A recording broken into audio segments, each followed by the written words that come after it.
wanting to take advantage of the lessons here. I think what makes us unique is obviously the different generations, the multicultural part of the band as well, and you know, the different influences musically. Obviously we're predominantly a reggae band, but I mean, I come from a rock and roll background. I know the brass section were classically trained, and with all that fusing together gives us this great sound, projecting out everybody's speakers at the moment. You know, it's and it's something that is very Birmingham about us.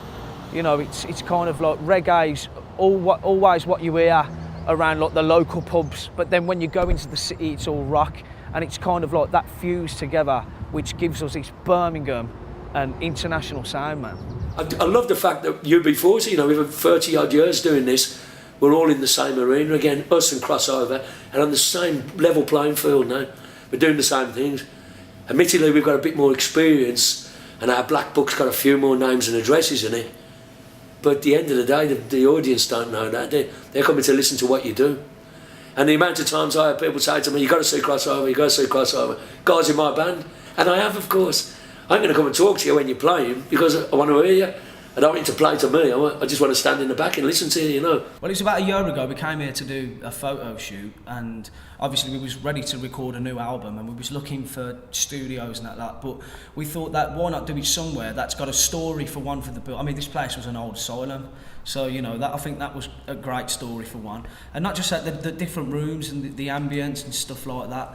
And you know, more importantly, we wanted the album to have as much as a live feel as possible, really, because like you get a lot of albums now are too overly produced and that, and we're kind of going for like, you know, the specials, you know, early reggae ska kind of vibe, you know, trying as much as possible to get that live feel onto CD, because that's where we're strongest, live. The idea of today is to capture the recording in a live environment, you know. I mean, you know, the guys wanted to get that essence of sort of create that live feel, and you know, and this room was absolutely perfect to do it in. There's so much space and so much sort of ambience in the room.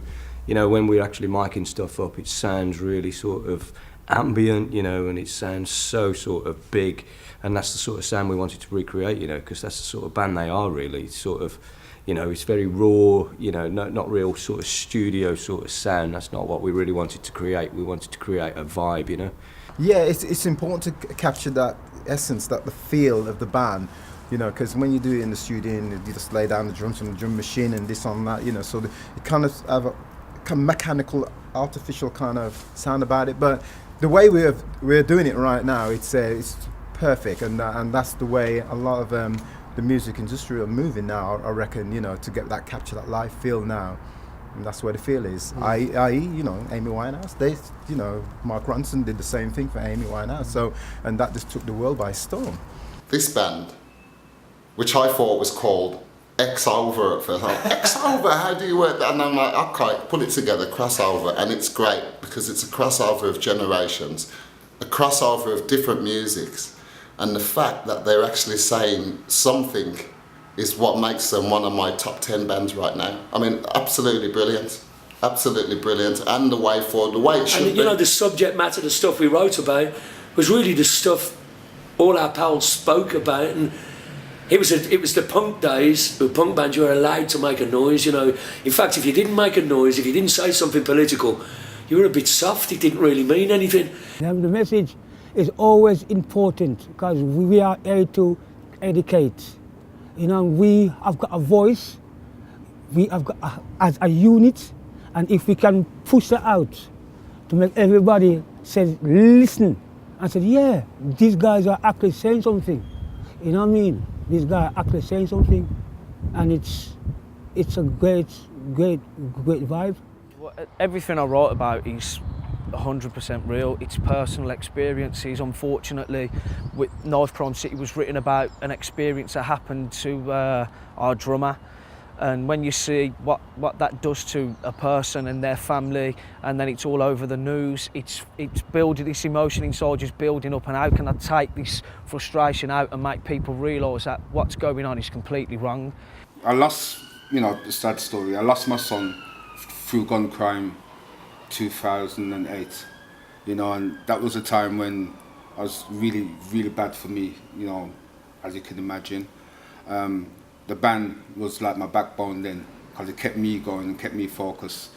And coming back to play the music again about the same issues really brings it home to me, because I've actually experienced, you know, the sense of a loss. Becomes an emulation turned into life from a movie. In the nighttime city, people will be stealing for a living.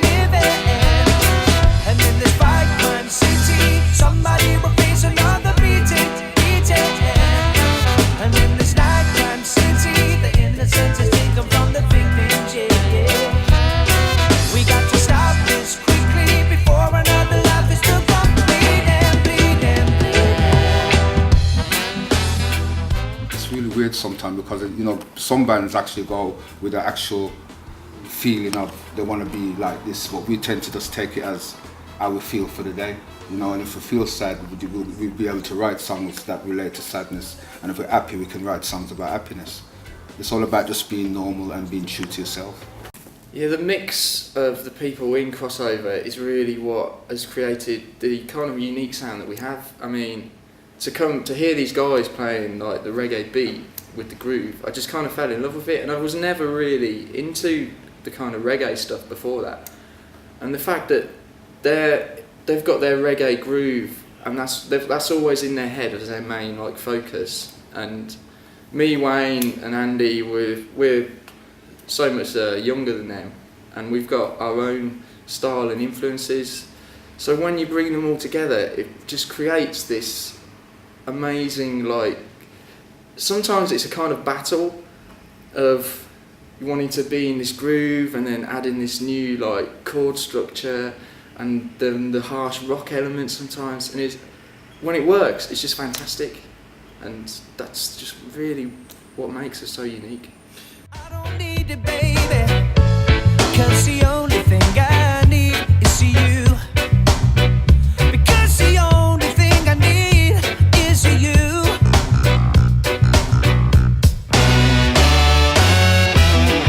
It only was a matter of time before somebody gave me, you know, the made up. I've hidden everything you can find on me. I won't be revived in my face. There's an absolute, you know, wealth of talent and from so many different styles, and you know, that's something that's so important to me about Birmingham is that sort of multicultural diversity that we have, and it's absolutely something to be celebrated. I mean, in a band like yourself, I mean, where else would you see that? You know, where else would you know? Where else can you go to, like, you know, a reggae night and a, you know, rock night, and you know, and all the different things that we can offer, and I think that people are so much more accepting as well. So growing up in Birmingham, I mean, it is a cosmopolitan city anyways. It was fantastic. So, you know, my influences, you can see that by looking at some of the bands like UB40, looking at bands like The Beat, you know, bands that had black and white musicians in it, and we just carried on, you know, doing what we did. Musically, it just happened to be an all-black band, but it could have been white guys, could have been in it if they wanted to be. There was no sort of problems with the community or race. The only thing I would say, being as tactful as I can be, is that local media are sitting on a gold mine of talent, and all they have to do is watch that talent grow and develop, and then reach out and pluck the low-hanging fruit when it becomes a success. That hasn't changed. That's always been the way media has built its reputation as a place that celebrates new music. I did that, John Peel used to do that, and it's simply a question of spotting what's coming up and supporting it. The one thing I would say to any local radio station, and I could cite 2 stations who are still supporting local talent who should be given a pat on the back for that. WM does play local bands. They do have a specialist evening show, but now I'm starting to hear local bands during the day. I think that's excellent. And I would also support Kerrang, who have a range of specialist evening shows where they make a point of going out to see what's happening in the contemporary rock and indie field. So it still goes on. I'd just like to see a lot more of it. Anything's possible with the right melody, and Wayne, for the first time I heard Wayne came with a song, I said, I can work with this guy. You know, because to me, music is just music.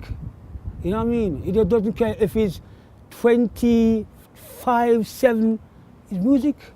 You know what I mean? I can play music with anybody. Once the melody is good, I'm cool. You know what I mean? And the vibe is good, I'm cool. The chemistry between us now is so up there, you know, it's unbelievable what we actually come out with at times when it comes to music. You know, what we could produce and you know, what Wayne actually comes up with lyrically.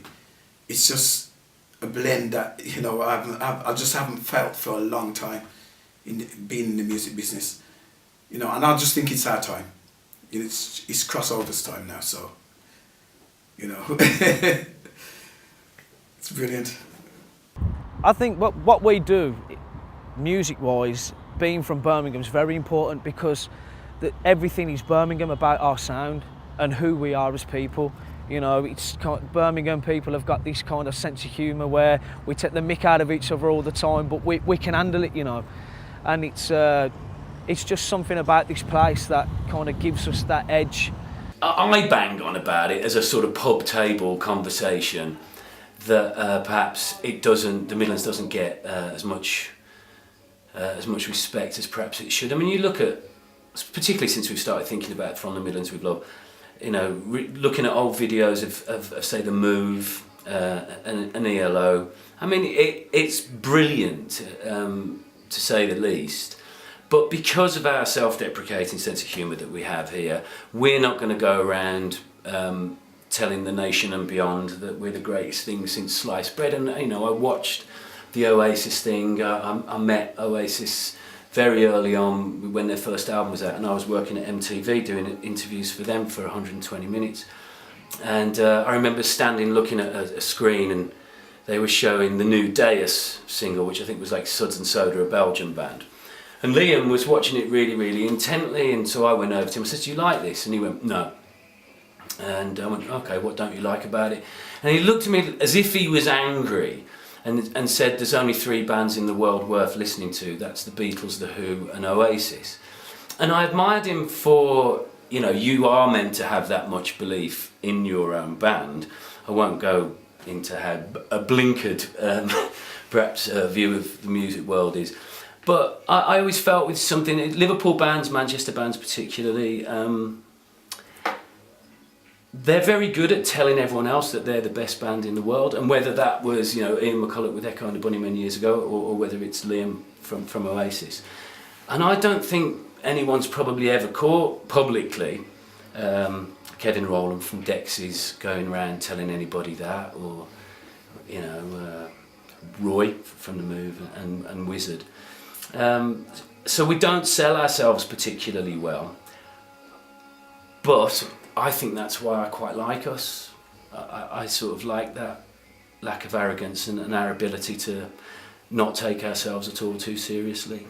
I'm sure it's driven most of the record companies any of us have been signed to absolutely up the wall, but we haven't been so willing to sell us.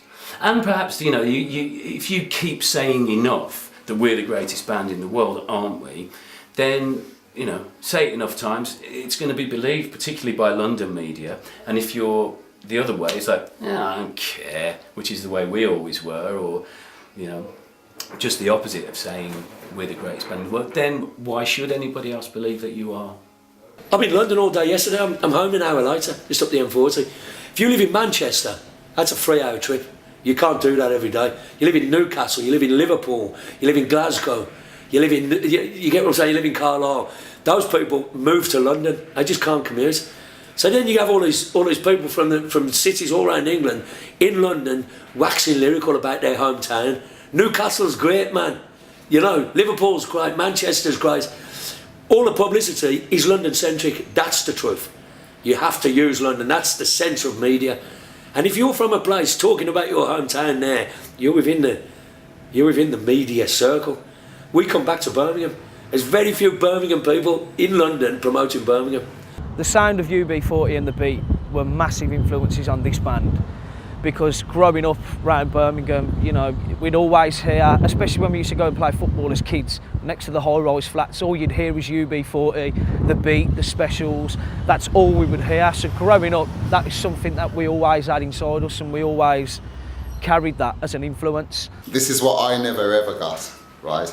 That London has always been the capital of the music business, and we understand that because it's you know, the capital of England, so that's where all the music business, all the big companies were. And then Manchester got a crack at it a few years ago, and there was a big industry going there. But if they had really used their heads, they would have made Birmingham the centre of the music business, because we're pretty much central. You know, I don't know, I do like 200 gigs a year or something, right? And every night after a gig, I drive home because everywhere's within 100 miles of home because we're pretty central. Lucky. These guys are going to be lucky when they start doing the big touring stuff because they're central, you know. So Birmingham should have been the centre of the music business. Of course, they've kept it all in London, and we get there's a little bit of an industry going here. A few people who are serious about it. As soon as you hear that drum and bass kind of reggae sound, you automatically think of them bands, and so yeah, I think it's the sound of Birmingham, if you like. Here's to you.